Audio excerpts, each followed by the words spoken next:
Le livre « Les courages de ne pas être aimé » de Ikiro Kishimi et Fumi Takeoka est le récit d'un dialogue entre un jeune homme et un vieux philosophe qui partagent ses connaissances et ses expériences. L'auteur nous explique la pensée d'Alfred Adler en géant de la psychologie et l'influence qu'elle a sur d'autres auteurs de développement personnel, comme Stephen Covey ou Tom Robbins. Adler prône la liberté profonde, la possibilité d'établir des relations positives avec les autres et la capacité d'être heureux dès maintenant, en choisissant courageusement les schémas que nous souhaitons, sans recourir à des principes importants. Selon Adler, notre présent n'est pas la conséquence directe de notre passé, mais dépend de la façon dont nous interprétons nos expériences. Chacun de nous choisit sa vie en fonction de son style de vie, qu'il est possible de changer à tout moment, car tous les problèmes de notre vie sont des problèmes des relations interpersonnelles. Nous existons par notre relation aux autres, mais nous avons tendance à les comparer à nous et à les voir comme des adversaires, ce qui nous empêche de nous réjouir complètement du bonheur des autres. Il est temps de sortir du schéma de la compétition et de choisir la liberté et le bonheur dès maintenant. En appliquant la séparation des tâches, je simplifie mes relations avec les autres et diminue les tensions.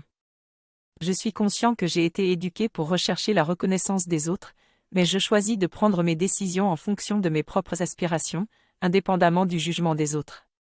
Si les tâches incombent à d'autres, je ne m'ingère pas, mais suis prêt à les aider si besoin. En respectant les principes de la séparation des tâches, j'établis des relations horizontales basées sur l'encouragement et la gratitude, plutôt que sur des relations verticales où l'on juge et condamne les comportements de l'autre.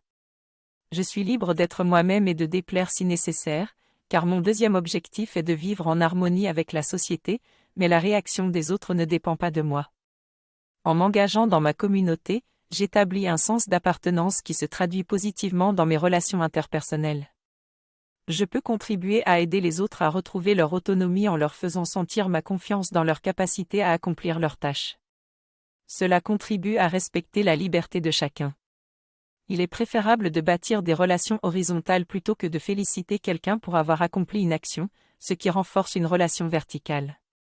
Pour commencer à établir des relations horizontales, je peux me concentrer sur le développement d'une relation avec une personne proche.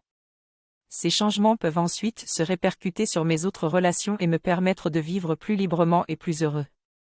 Les freins à l'établissement de relations horizontales sont à identifier.